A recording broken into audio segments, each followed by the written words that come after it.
Welcome, dear students, for this new concept of uh, model 1, that is radius of curvatures. Okay, so in radius of curvature you are having two types of example, that is radius of curvature for Cartesian curve, radius of curvature for the polar curve. Okay, these are the two important concepts you are going to study here.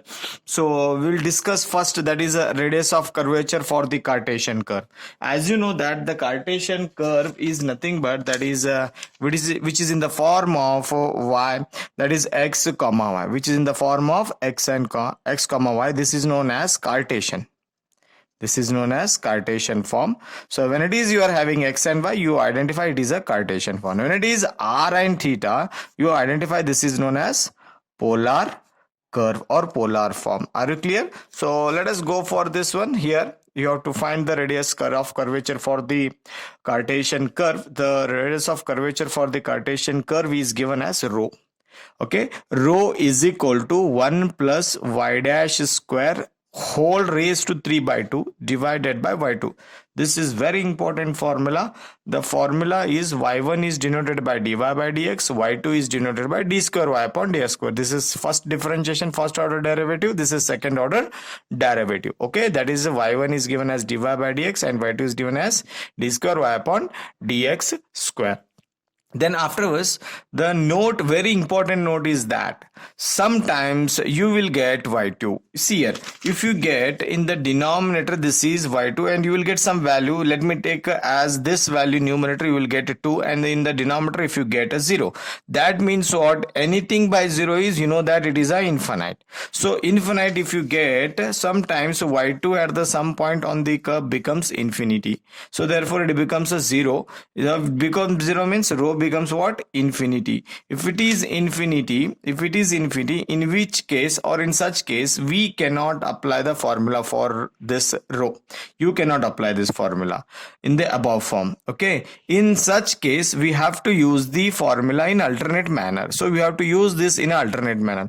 How alternate manner is written as? Rho is equal to 1 plus, you replace y1 square by x1 square raised to 3 by 2 divided by y2. So y2 is replaced by x2 here. So you take the alternate form. If it is becomes a infinity, so therefore x1 is given as the reverse case of a differentiation dy by dx. Okay, so it is dx upon dy. You have to differentiate x with respect to y now. Okay, this is a differentiation of y with respect to x, and this is a differentiation of x with respect to y. So again x2 is given as d square x upon dy square. Okay, so this is the alternate. When it is infinity, when you will get infinity, then only you can apply this alternate form. Otherwise, if you get value, you can get going for this to get the radius of curvature. Clear? So this is the basic concept, and later on we'll discuss this polar curve. We'll discuss in the next concept or next videos. Okay, now let me take one first example. Is that the first example? Only two example I used to teach here. Okay, today. So find the radius of curvature for the y is equal to a into bracket log of sec x by a any point x comma y.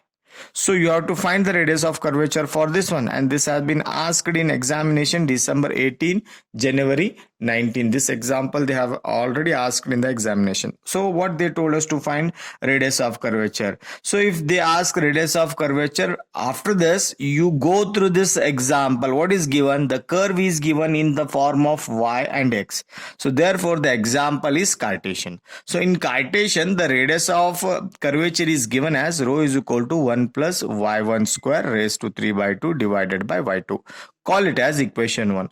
Now your aim is to that you have to find y1 and you have to find y2. So let us find y1 and y2 from the given curve. So take the given curve. Y is equal to a into bracket log of sec of x by a.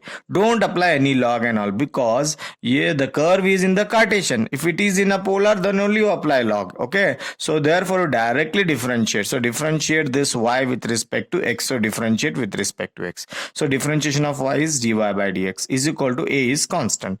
Then differentiation composite function log x differentiation 1 by x. Then differentiation of sec is sec x into tan x, that is x by a, sec x by a into tan x by. Then again you got the differentiation differentiation of sec. Now x by a differentiation is 1 by a. So after this a get cancelled. 1 sec get cancelled. You got the tan. So I have written tan of x by a. So dy by dx we used to define as y1 also, because we are using y1 and y2. So therefore let me define dy by dx in terms of y1. So you got y1 is equal to tan x by a. So you got y1 now. Now let us find y2. Again you differentiate this y1 with respect to x. So differentiation of y1 is y2 is equal to differentiation of tan is sec square x by a, and differentiation of x by is 1 by.